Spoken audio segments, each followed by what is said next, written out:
Well, welcome back to the When I Heard This podcast. My name is Nate Robinsoff, and I'm here with Pastor Joseph Tillman, MDiv, soon to be D-Min. How are you doing today, sir? I'm well, man. I'm well. Good. Yeah. Perfect. I'm not perfect. No, I mean, the fact that you feel well is perfect. I mean, it could be better. Sure. Never mind. I try to give, and you give well back, and that's all I get. And then I have to sit here and wonder what to say next. And this is what I end up coming up with. All right, then. Patreon, $5.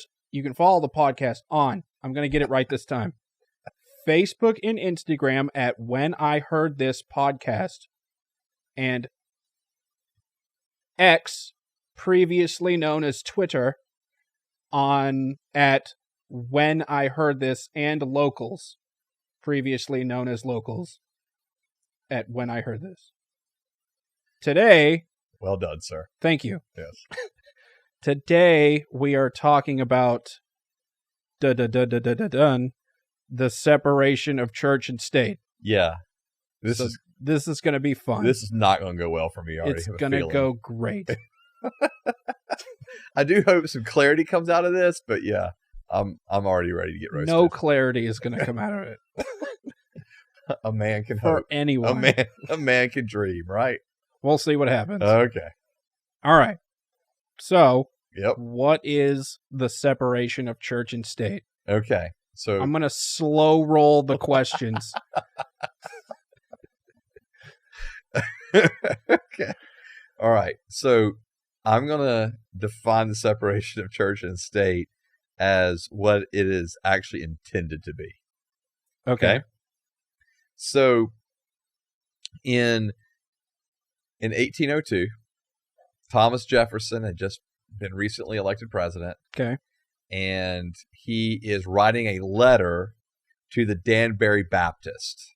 Okay. Okay. And which is, so Jefferson himself grew up as a Baptist. And so he's writing to this group who had written him a letter, okay, with concern about the role of, they wanted clarity on the role of government in relation to the church. Okay. Okay. Why?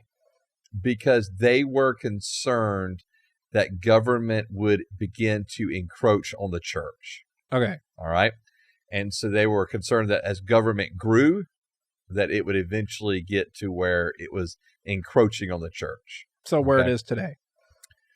Correct. That was what they were concerned about. I said it, not you. All right. So let me just read a section of this. Okay. And it's a much broader section that's usually read from this letter. Okay. Usually there's about 7 to 8 words that are taken out of this whole letter, and that's how the definition of separation of church and state is usually understood. Okay. Okay. And so this is what they wrote Jefferson. Or excuse me, this is what Jefferson wrote the Danbury Baptist. Believing with you that religion is a matter which lies solely between man and his God, that he owes account to none other for his faith or his worship, that the legislative powers of government reach actions only and not opinions. I contemplate with sovereign reverence that act of the whole American people which declared that their legislature should make no law respecting an establishment of religion or prohibiting the free exercise thereof. In other words, that the legislator would not dictate that there is going to be a state religion, Okay. and the legislature would not create laws and which would prohibit the free exercise of religion. Okay.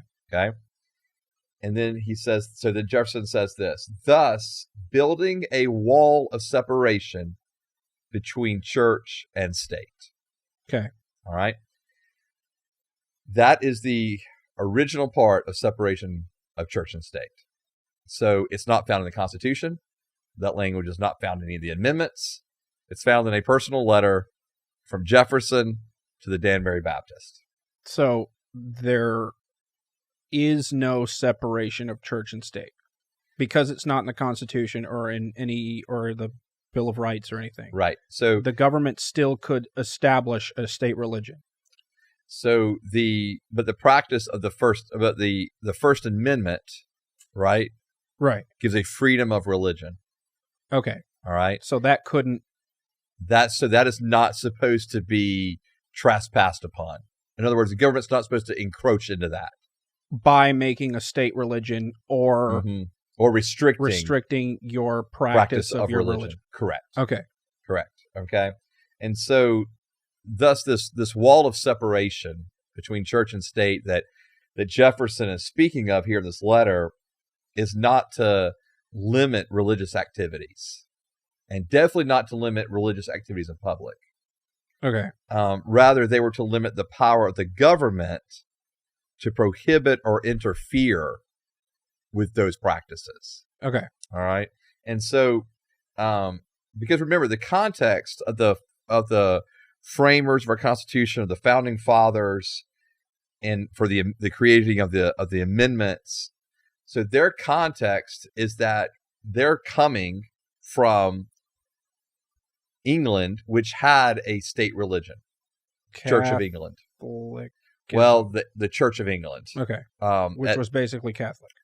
Correct. Okay. Well, yes and no. Mostly, sort of. Well, what happened was the Church of England or the church within England, the Catholic Church within England, and the king himself was actually excommunicated from the Catholic Church. The king was. The king. And therefore, due to his authority and power, that ended the reign of the Catholic Church in England.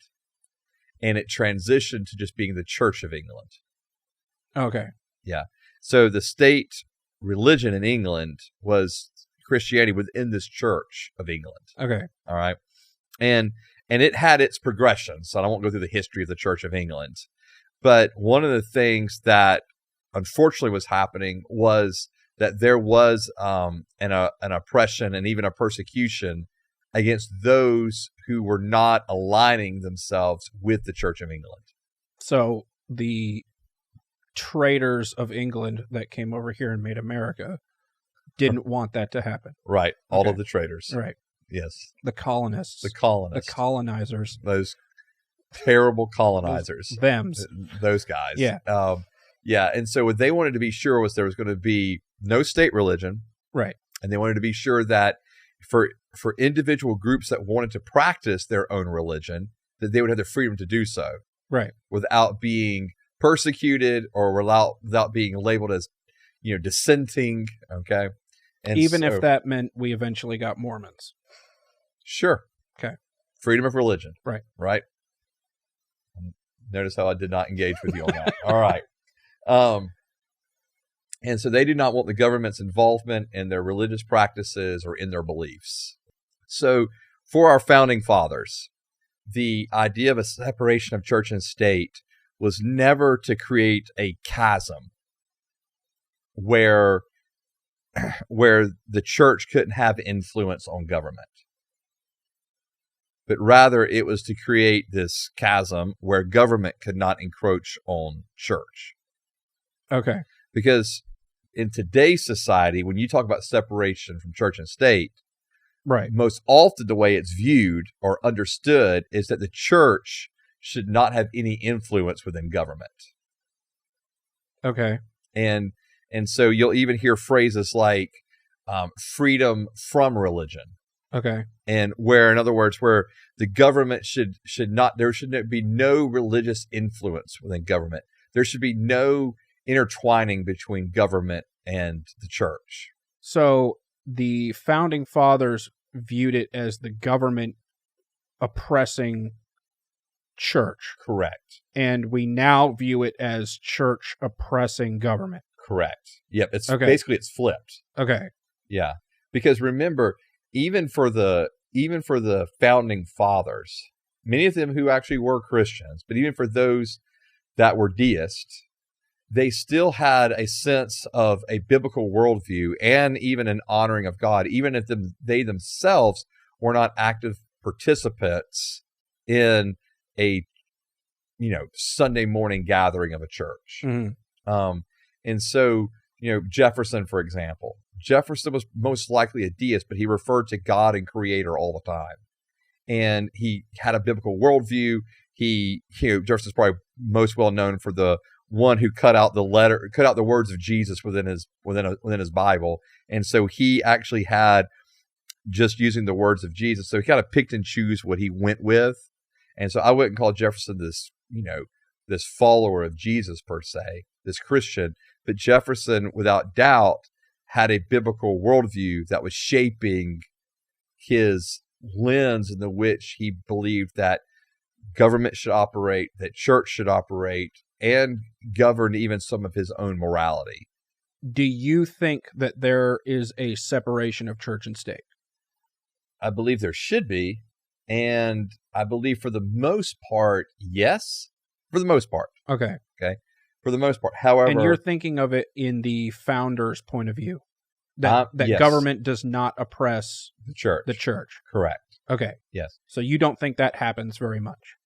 Okay. I don't think it has happened very much. Okay. However, I believe that it has begun to happen. In other words, I believe there's begun to be an encroachment by the state on the church. Okay. How? So, all right. So, for example, the state does not have the right to say when the church will worship. Okay. It cannot restrict the gathering of worship. Mm-hmm. Okay. And however, we know that even during a pandemic like COVID, that it was attempted, that there was an attempt by states to actually restrict the gathering of people for worship. Okay. Now, and the First Amendment covers everything that happens underneath the states. So the states can't do that. Correct. Otherwise, they're in violation of the First Amendment. Okay. Which is why they lost their lawsuits. Okay. Yeah, and so... All of them? So like most of them? Most of them. Yeah, okay. Mm-hmm. And so there was one church, for example, that just never closed, never kept having their worship, and the state government was just going to fine them just out the wazoo for it all. And they just said, no, we're not going to stop. And then after it was all said and done, they filed lawsuits, and they ended up winning the lawsuits against the state.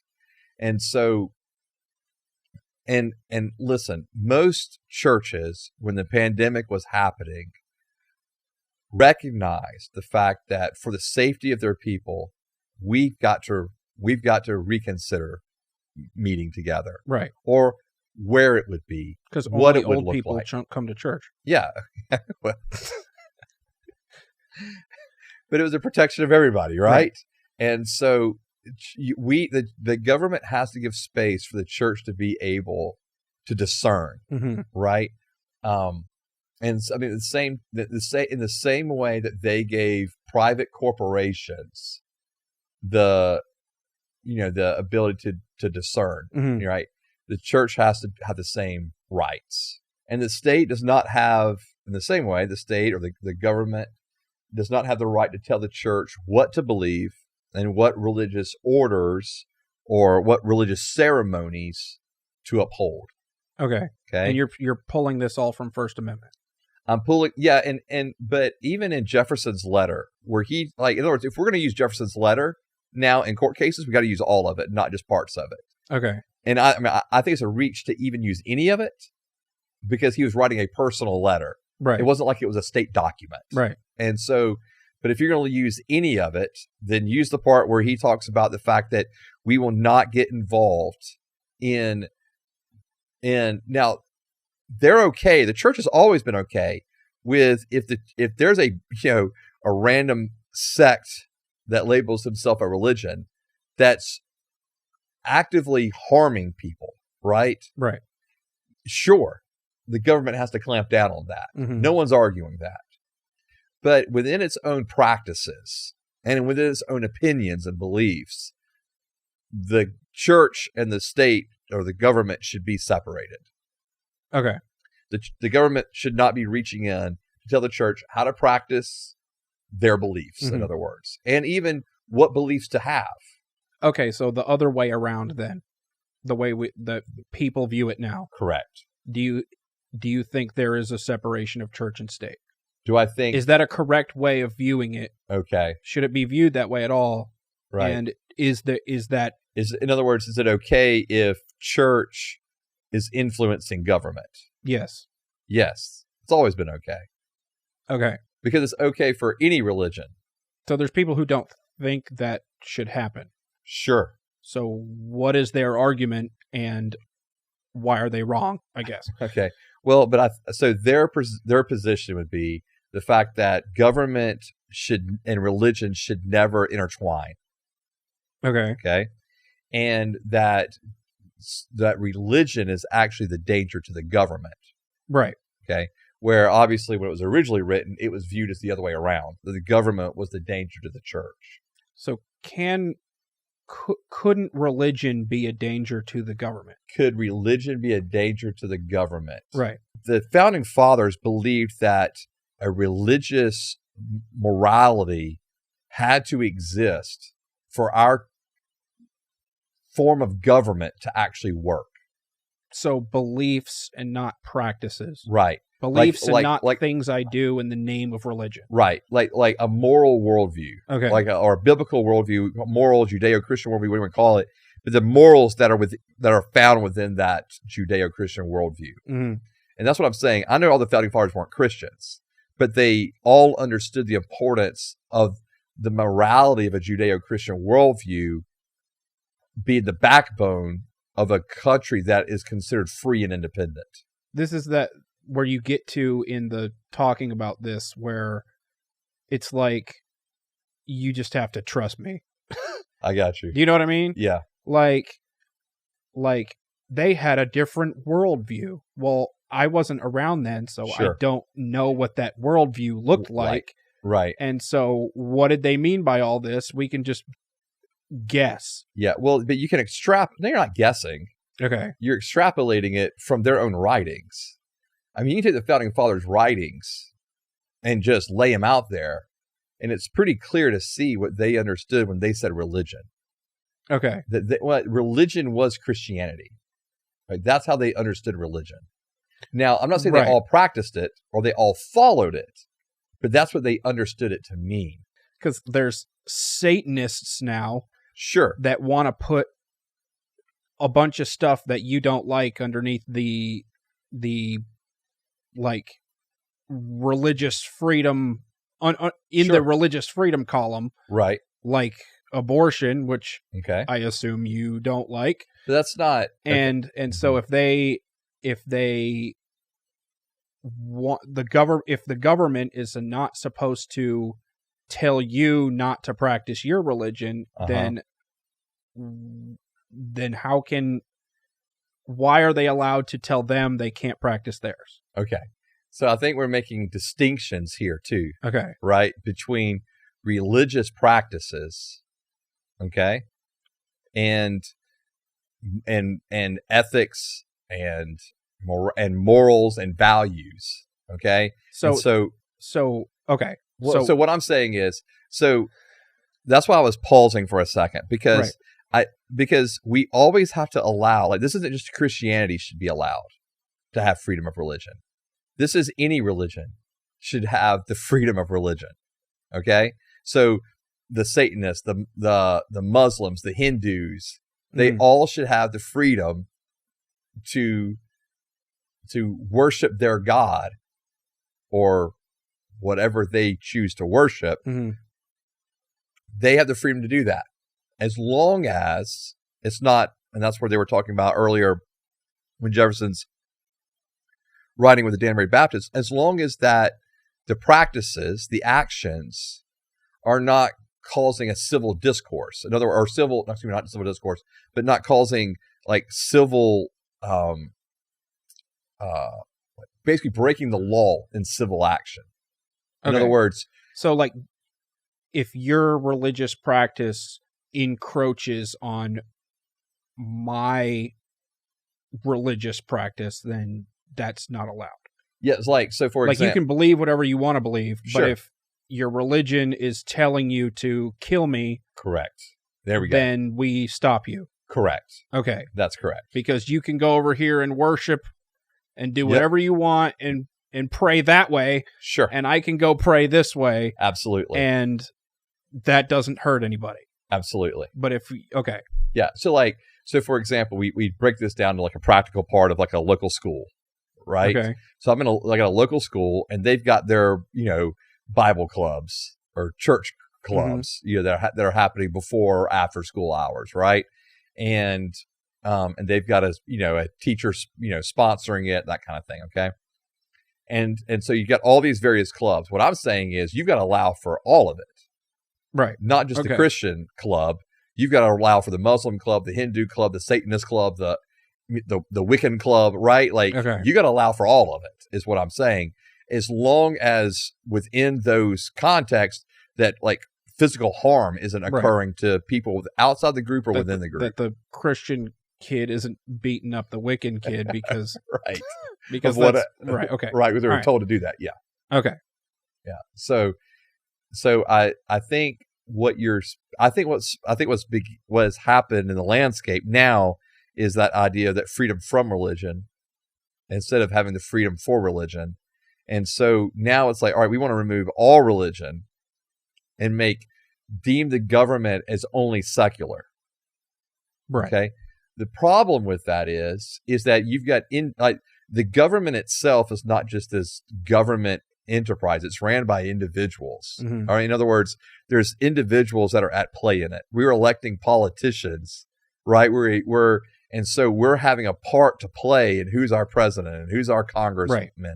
And so it's okay to vote for people according to your religious convictions, whatever those religious convictions are. You're skipping ahead.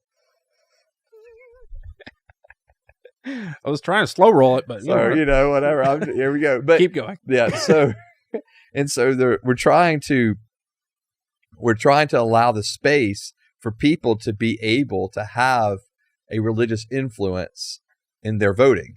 That's okay. Okay, And so it's not a freedom from religion; it's a freedom for it. Like, no, we're actually allowed to do this now. Where if you want to put a wall there, but at the same time, one religious group cannot say, but we're running everything, and everything has to run via us. right. And no, that's where there actually is a separation of church and state. Okay, so this is the next question. Okay. People would say Okay. that when you, a Christian, Uh-huh. pick a religious issue and base your vote on that religious issue, Mm-hmm. that is not separation of church and state. Okay. Is that right? No. Okay.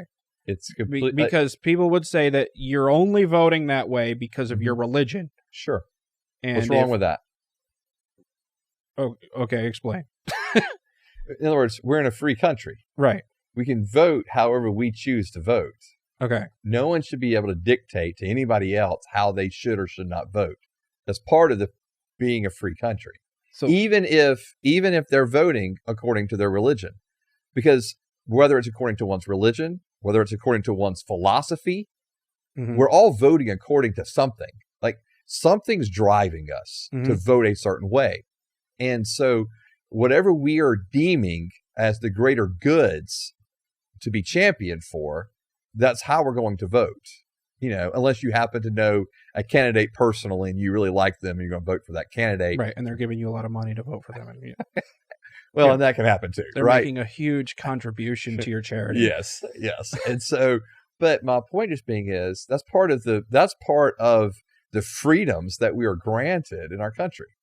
Okay, so to the person who says what you just said is you masking the fact that you really want the state religion of Christianity to happen, and that's Right. why you're voting for the people that you're voting for, and blah, blah, blah. Right. What would you say to that? I do not want I would never want a state religion.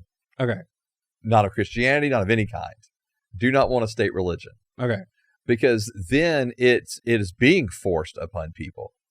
Right. And to me, that's when, now you're forgetting like me personally here. Yeah. That's to me when it all like, when Christianity itself crumbles is when it is become too married with a government power. In other Or words, like anything secular. like, okay, so for example, when Christianity, which had been persecuted within Rome, Mm-hmm. all of a sudden now was not only legalized under Constantine, but made the religion of Rome, Christianity itself lost its vitality. Okay. Because now people were just simply social Christians. Because screw the government. Well, no, the government was saying, hey, y'all need to all be Christians. So everybody's like, okay. And so now you're losing the vitality of the religion. So if the government just says, everyone's a Christian now, Right. You just go, okay, I guess I don't have to be a Christian. Well, it's not even, because now you don't even know who's a Christian, who's not. Hardly, right? Right. Because everybody's just, oh, well, you're a Christian? Of course I am. Why? Because I'm part of the Church of the United 'Cause States I of live America. here. Right. And so my point just being is, I don't want a theocracy, and I don't want a state religion. Okay. The freedom for religion is without doubt one of the greatest gifts our founding fathers gave us as our country, was the freedom for anyone to be able to choose how and when and what they were going to worship. Here's the actual question. Okay. All right. Give it to me. So take like porn. Okay. All right. Yep. Would you like to see porn under the law Mhm. be illegal for people to make? To make. I would like to see pornography as I would like to begin to see specific laws and guidelines within pornography to protect people. In other words, here's what I'm saying is, I'm not saying do away with the creation of pornography. Okay. Okay? Am I for pornography? No. Okay. Do I want my kids watching pornography? No. Do I want our church members watching pornography? No. Okay? Mm-hmm. That's my own personal belief. Right? If people want to make pornography and it is a safe environment for everybody, and that's what they want to do, that's on them, right? That's part of being a free country. Okay. Okay? The issue for me is when sites like Pornhub and others have no checks, no balances, and have allowed child pornography and videos uploaded that are involved with human and sex trafficking, Mm-hmm. that becomes the issue for me. Okay, so forget that issue then. Okay. Abortion. This is a more cut and dry one. You Okay. would like to see abortion outlawed in the Mhm. entire country, right? Correct. Okay, so you are going to vote for people that would want that outlawed. Okay. My question is, instead of Christians trying to get elected in government Mhm. and having Christians vote for people in government who say, hey, we're going to outlaw abortion Right. across the entire country, Uh-huh. could you not just go throughout the entire country Uh-huh. and turn everyone into Christians who don't believe in Okay. abortion Yeah. and therefore no market for abortion, no need to use the government? Gotcha. That's my real question Okay. about this whole separation of church and state thing. Okay. Because my question is, what do Christians do? Mm-hmm. Do they put effort into government? And is that the right way to do it? Because you just said that you wouldn't want the state Mm-hmm. demanding religion on people. Sure. People view no abortions as a purely religious cram down, Okay. if that ever became law. Right. So, But I'll stop you there. Okay. I think there's a misnomer in the whole presupposition of what you're saying. okay. The misnomer is that abortion is only, or that anti-abortion is only advocated by religious groups. And that's simply not the case. I understand that. I'm just trying to figure out an example I got to you. ask the real question, I guess. Okay. But the real question is, should Christians put any effort into government instead of just going and being Christians, being Christians and trying to make other people Christians to eliminate said thing? I got you. No, I see what you're saying. I don't think it has to be an either or. Okay. I think it can be a both and. Okay. I do think that the reason I'm asking this is because that's the separation of church and state thing that people think happens now. Okay. Like me voting for people to cram my religious stuff down. Right. I understand that it's not only religious people that right. think that, but that's where people think the separation of church and state is not happening. Gotcha. So in order for those people not to think that there is no, you know what I'm saying? No separation of church and state, just go make them all Christians and then we're fine. Okay. No, and so I understand what you're saying. Yeah. So, and that's what like I'm saying. You as a Christian get you don't have to do anything in government, and you get exactly what you want because everyone thinks the same as you. Yeah, but I don't. So I see what you're saying. But I think within the context of the freedom of religion is the fact that we understand that not everyone in our country is going to be a Christian. But isn't that your mandate as a Christian to go make everyone in your country a Christian? No. What? Isn't that... Okay. Go forth and preach the gospel, right? Right. My mandate is to go and preach the gospel. Okay. My mandate is to go and make disciples, which involves proclamation and teaching. But I also understand that not everyone is going to become that. Okay. Not everyone's going to become a Christian. Not everyone's going to become a follower of Christ. Yes, my role is to share the gospel, and my role is to give everyone an opportunity to hear the gospel and to allow people to make a decision themselves if they want to follow Jesus or not. Mm-hmm. But which I would also say is not just their own decision, but is also based on a revelation that Jesus actually is the Messiah, that he actually is who he claims to be. And so there's a revelation of that, but that's not my job to create that revelation within them. It's not my job to, force the Holy Spirit to draw them to the Father. Like, that's not my role. My role is to proclaim the gospel, share the gospel, and then create the environments where when people say yes to following Jesus, they can actually be discipled. Okay. And learn what it looks like to follow Jesus. So the mandate for us to love God and to love others and to go and make disciples, that's the heart of who we are as Christians. So yes, we want to go and we want to share the gospel. Yes, we want to see those that say yes to following Jesus have the opportunity to be discipled. So absolutely yes to all of those things. And at the same time, it's completely fine for someone who is a Christian or someone who is a Muslim or someone who is a Hindu to desire to see what they believe to be important for them morally to happen to be protected by the government. Okay. And so, so there's the idea of protection and there's the idea of serving. Like, so for example, yes, abortion is a major issue for Christians. Okay. They're a voting issue for Christians. Right. As it should be, because it involves lives. And I know that's hard sometimes for other people to believe that it's not just a quote unquote religious issue. The reason it's such an important issue is because it involves human life. So my belief as a Christian is that life begins at conception, not at birth.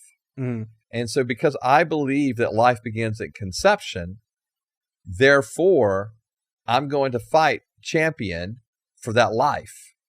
Okay? Now, again, you can disagree with me on that, right? But you could also understand why that's such a big deal, important issue for me. And at the same time, I also am very concerned about the fact that our government is getting so large that I want smaller government. Mm-hmm. Like, I would rather states have way more power. Everything's become so nationalized. Okay. And so I would prefer for the states to have more power, for government, national government to actually become a little smaller in its functionality. That's an important thing for me. Caring for the least of these is important in the sense of I want to see the poor cared for, the oppressed cared for, and I don't believe either party does that very well, personally. Mm-hmm.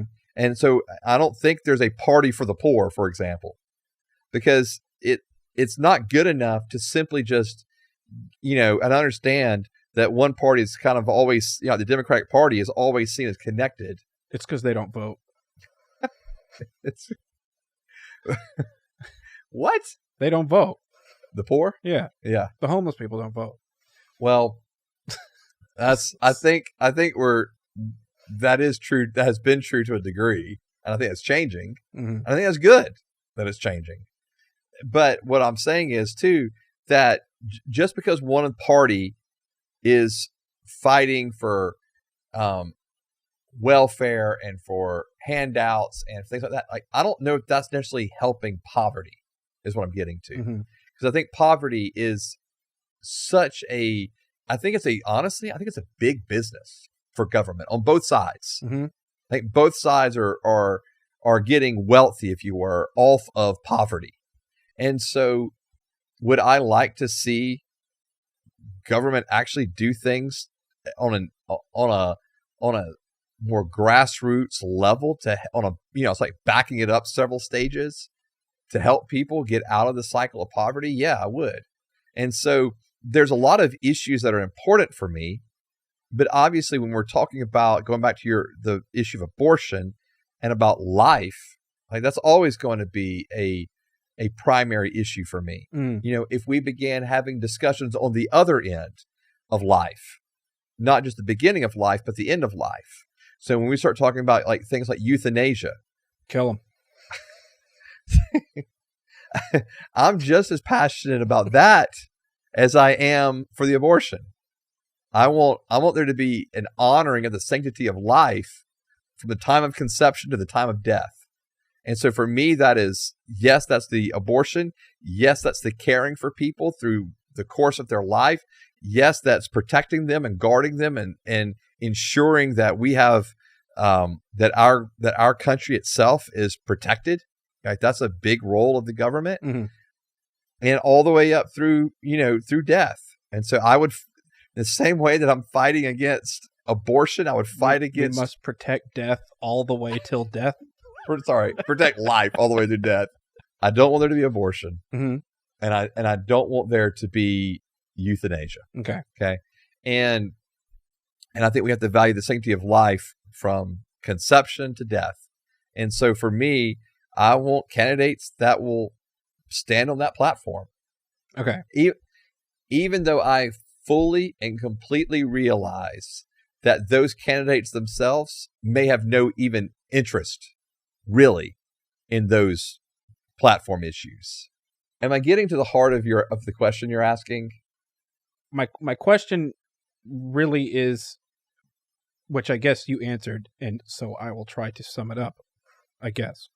But if I vote with my religious beliefs in mind, that should be okay. Those may be the most important things for an individual. And that because people don't like it when Christians do that. I understand. People think that's what you said, the freedom from religion. Yeah. And that their country should not be influenced by your religious vote. Right. Right? Sure, but at the same time, so I'm voting what I believe in, right? Mm-hmm. Everyone else is doing the same exact thing. Right. Just because mine is under the umbrella of religion should not make it any worse than or any different at all okay. than being under an umbrella of just this is my philosophy of life. Okay. Because we all have beliefs. Yeah. We all have a worldview that we're functioning by. And so I really believe that's what I'm saying. Like, I'm not asking for those that don't have a Judeo-Christian worldview to vote according to that, right? Like, they're going to vote according to how they want to vote. And I want to respect the freedom that they have to vote according to their whatever is driving their beliefs. Mm-hmm. And in the same way, I would want that respect to be reciprocated. Where, okay, so for me as an evangelical Christian, I'm going to vote according to my beliefs. And so I really, and at this point, I even hate to use the word evangelical Christian because of how much baggage is with evangelical. So let me just say this: as a Christian who holds to biblical orthodoxy, I would want people to be able to respect that for me and for others that vote similarly. Okay, well, the rest of my questions are from a freedom from religion standpoint. Okay. So you'll have to just bear with me, I guess. Okay. Okay. So do you believe churches or pastors should endorse certain candidates or take political sides, Democrat, Republican? Okay. Do you think that should be happening? I do believe that it's completely fine for pastors to stand up on a platform and say, I am okay. I believe that these are the issues that are important, and I would implore you to vote accordingly. Do you think that's okay? I think that's okay. And so, in other words, for me, as a pastor, rarely am I going to stand up and endorse a specific candidate. Often because I don't know that candidate, and I don't want it to come across as if I know that candidate, and therefore we need to vote for him or for her because I don't know them. And so, I mean, it's the same way, like, I even tell our own church, like, there's these big celebrity pastors. Be careful of them. We don't know them. Right? We don't know what their future holds. We don't know their teachings, their personal life. Just be careful. Okay? So this is not just something I do just with politicians. This is something I would do with anyone. Like, hey, if we don't know them, let's don't endorse them. Okay. Right? So the people that I have come and speak at our church are people I personally know. Okay. I would not invite someone to come speak at our church that I do not personally know or who was not personally like recommended from someone I trusted to come and speak at our church. But I could view that as worse. What do you mean? Like, if you knew the candidate, it's like, why do you have them at your church? Yeah. Why are you endorsing them? What are you getting? Yeah, and I don't, and that's what I'm saying. I don't even know if I knew them, I would. Okay. Yeah, for a political candidate. Okay. Because that in of itself, it's one thing when I'm bringing in a speaker, a Christian speaker, right? Because there's things that they are presenting that I want the church to know, to understand, even if they're complete pieces of shit behind the scenes. Oh dear God, no. If they have no moral character, then no, I don't want them. Okay. I don't want them speaking. But that's kind of where it gets back to me for the people that I know that I trust, right? Okay. And so, but if I don't know a candidate, or even if I did know a candidate, I would, let me put it this way, I would have to know a candidate like really well. Okay. For me to be able to say, you can trust this person and vote for him. Okay. Or her. That was close. And so but what I'm saying is, it's not as, here's the thing, I guess. In voting politically for me, it's not as much about the individual candidate as it is about what that candidate is going to hopefully stand for. Because every time you vote for a candidate, you can be pretty sure they don't care about any of the things that they're selling to you to vote for them for. That can be the case very often. Right. Because and that's where it gets back down to, you don't know the people, you don't know their hearts, you don't know their intentions, you don't know their motives. And I'm not saying there's not good people in both parties or in all parties. I'm not saying that. What I am saying is that I also am not naive enough to stand up here and go, or sit here and say, you know what, they're all great. No, of course they're not. Or, well, they said they were going to do this. I mean, how many times has a candidate said they're going to do something and actually not do it? It happens more so than not. And so, but my point being is, instead of endorsing just specific candidates, for me, it's about presenting the church with, like, here are the issues That we should be that- picking our candidates based that on. we should know about Okay. for both sides. Like, So there's nothing in the Bible that says you can't endorse government people. sure, no, Okay. no, and All so So this is you personally, not something biblical that says you can't do it. no, Okay. no. Biblically, there's no statement in there about about how to vote, not vote. That's not there. Okay. Okay, and so this is for me. But Okay. there is government relations stuff to the church in the Bible. Oh, correct? sure, there is. Okay. Yeah, I mean, you've got it on both sides. You've got it where the idea is to pray for our government so that we can all live in peace and tranquility. Okay. There is the submit to the government. In other words, when they're asking you to civilly do something, submit. And as long as it's not in violation of of the Christian belief and practice. Okay. Okay? So So if the throughout- government tells you to kill somebody, you probably shouldn't, Correct. unless it's war, which I guess we have to talk about. Yeah, we're going to do a whole thing on just war, I think, but which I would love to do. But for me, yeah, it's that throughout Scripture, what you actually see is you actually see Christians and Jews being defiant at times of government when their conscience is being violated by that government. Their religious conscience. Right. Okay. And then you also see them submitting to religious Hmm. practices. I mean, even Jesus himself said, when they were asking him about, do we still pay taxes to Caesar? In other words, do we still give money to Rome? Rome's a bunch of jerks to us. Hmm. They're persecuting us. Are we still going to give money to Rome? And Jesus says, give to Caesar what is due Caesar. In other words, if that's the tax, pay them the tax. And you even see Jesus actually doing that in one example where he and Peter actually do pay us tax. Jesus paid taxes? Yeah, man. Wow. Taxes All that extra table money? taxes get us all. Okay. And so, but You caught too many fish. tax. Where'd you get all these fish? And loaves of bread. Tax. Yeah. And so often there's like a tax when they were traveling and going into a new area, a new region, Mhm. there'd be a tax collected. Like a road toll? Yeah. Huh. Yeah.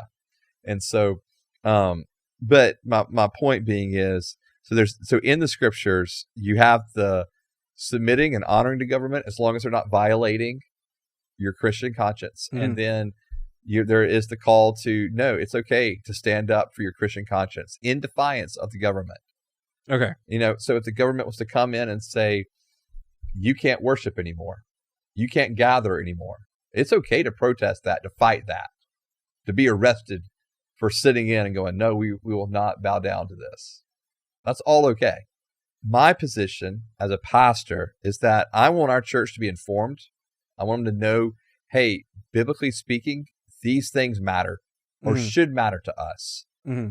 In regards to biblically for our worldview, for our morals, for values, for ethics, these things should matter to us. And I'm completely fine with if a church wants to say, hey, here's a breakdown of the political stances on these issues from the candidates. Okay. I got no problem with that. You're not slandering anybody. You are, am I? I understand. And as a pastor, I'm exerting influence. I completely get that. Hmm. But I'm also okay with the fact that, hey, there's these certain issues that are really important to us. And we want you to know they're important to us. And we ask for you to prayerfully consider how you're going to vote. Hmm.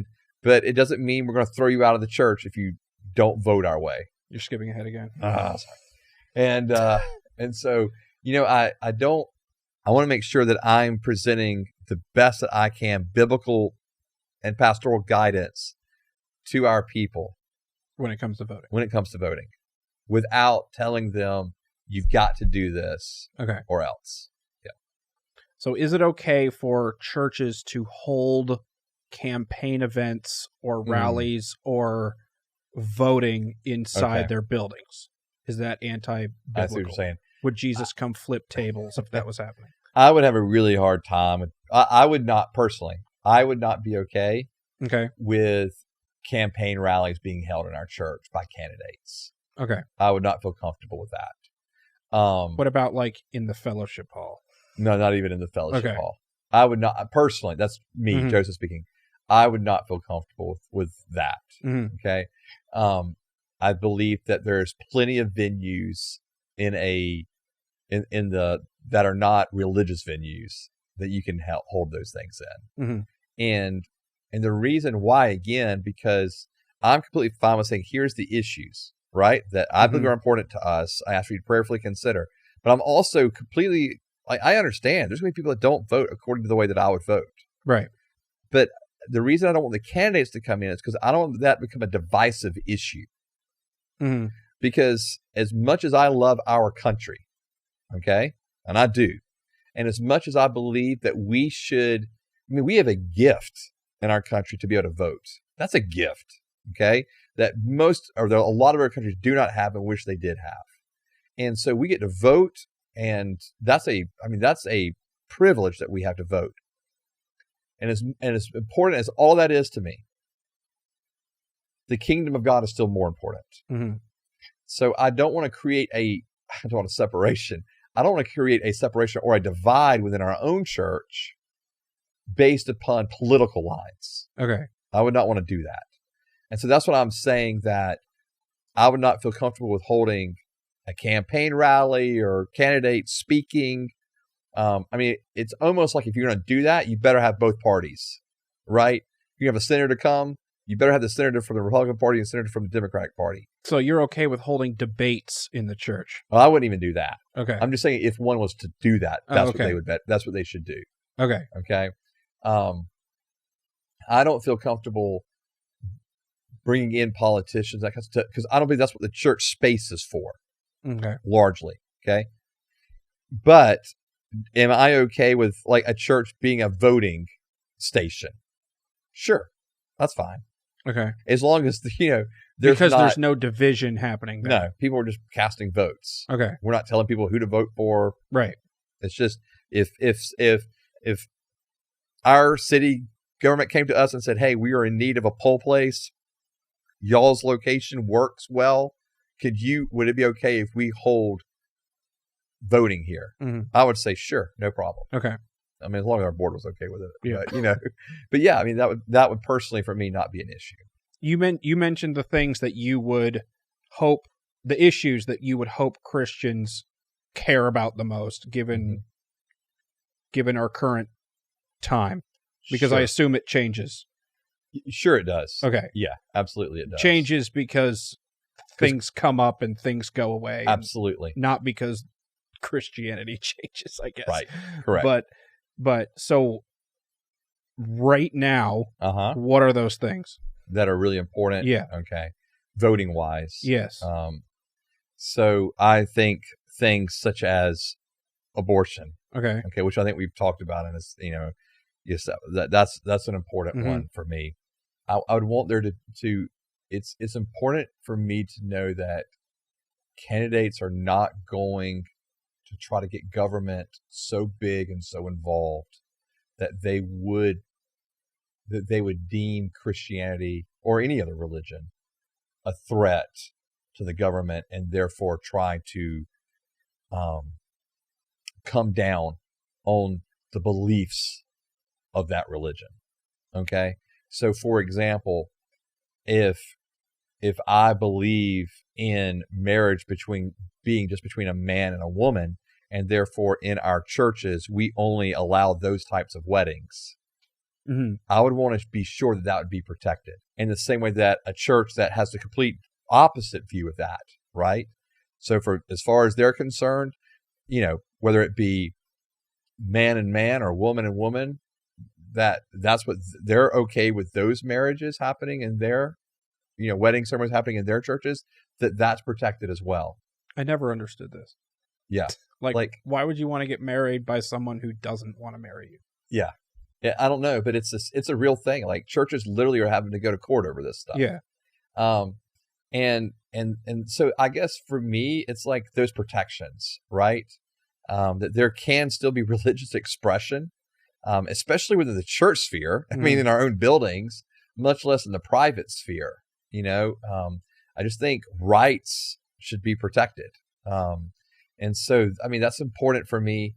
The idea of, and I've said this before, but like, I don't like big government, and I know, like, I feel like both parties almost feel like they have an answer for what's ailing our country, and it's some government solution, and it never is. More programs, more agencies, and it's just like, it's not this,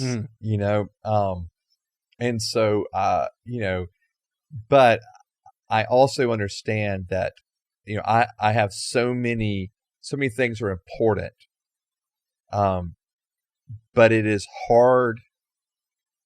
It's hard pressed for me in this country to at this present state to say that there's anything more important than the protection of life. Okay. And so that you're winning there. What's sorta.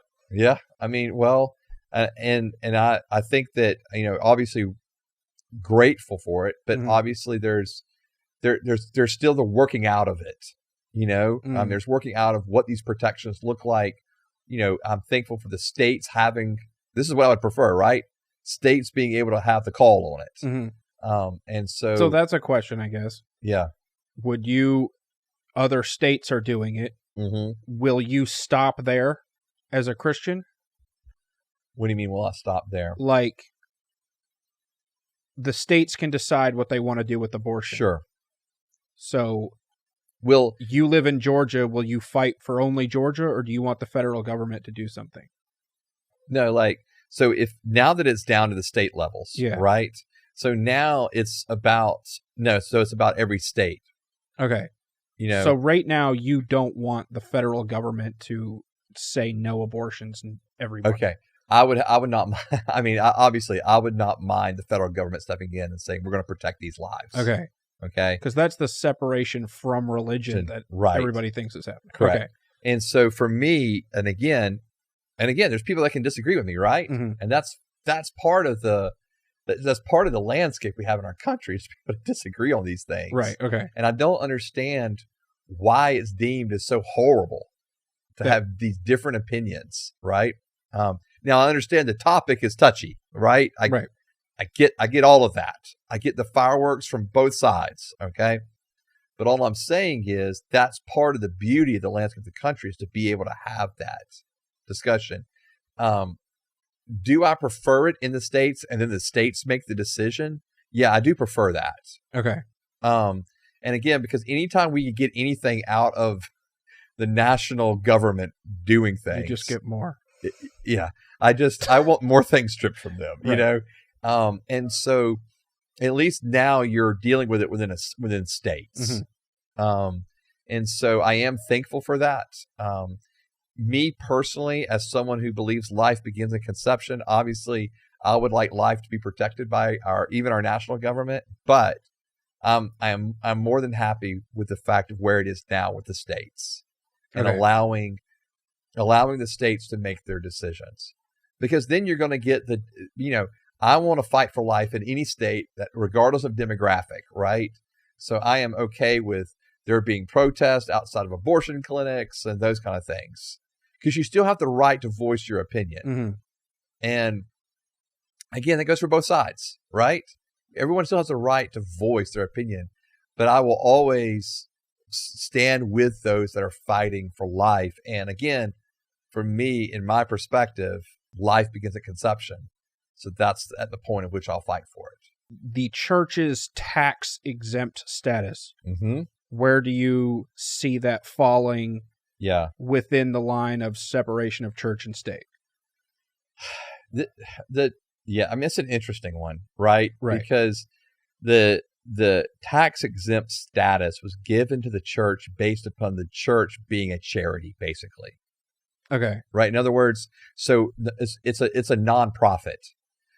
So charitable organizations who are nonprofits are not taxed, so that they can use their funds to the greatest degree they can for the benefit of whatever charity that they're involved in, Mhm. okay, or whatever nonprofit movement they're involved in. And so churches were given the same way, the tax exempt status in that same light. In Mhm. other words, you're a nonprofit, you're doing good for the community, therefore we're not going to tax you, because we want to make sure that you can use as much resource as you can for the benefit of the community. All right. So in that line, I'm good with churches having a non-tax, or having a tax exempt status. Okay. Do I believe that will still be there in 10 more years? I'm much more doubtful about that. Okay. Because again, we're getting to this point of being free from religion. Mhm. And again, I think it's the whole idea of the perspective of, well, see, but churches shouldn't get the status because they are not, we need to separate religion out of this. But that's never the intent. If the church is doing good for the community, then I think that we should hold the same exempt status as other nonprofits that are doing similar works. Okay. So if we're caring for the needy, if we're caring for the poor, if we're caring for the homeless, if we're caring for the widow, if we're caring for the orphan, then I mean, why shouldn't we be able to use as much as we can resource-wise to give toward those? Okay. So should churches have to provide information on how they're actually helping?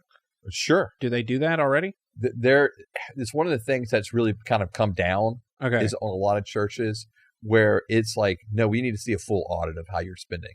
Okay. So in other words, I am completely okay with the fact that if we're going to get that status, right, then churches should be scrutinized in the same way that other charitable organizations are Okay. for that.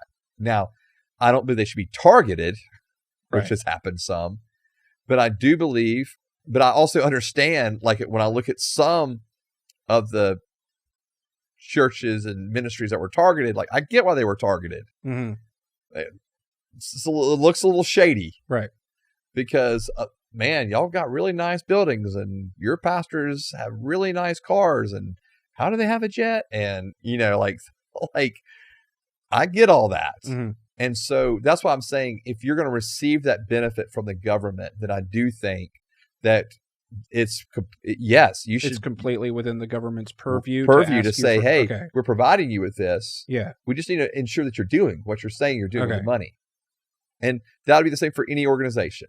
So any other organization is going to have overhead costs. They're going to have to explain why they spent what they spent. Churches should be no different in that way. Well, we got through a political topic about politics without mentioning the name that we shall not speak of. We shall not speak of. No. All right. Well, this has been the When I Heard This podcast. You can follow updates on the podcast on social media at When I Heard This podcast on Facebook and Instagram, and When I Heard This on Locals and Twitter. Patreon $5. You can follow me on Facebook and Instagram at Nate Robinsoff, and you can follow Joseph on Instagram at Rev Joe T. This has been the When I Heard This podcast. We'll see you guys next time. Bye.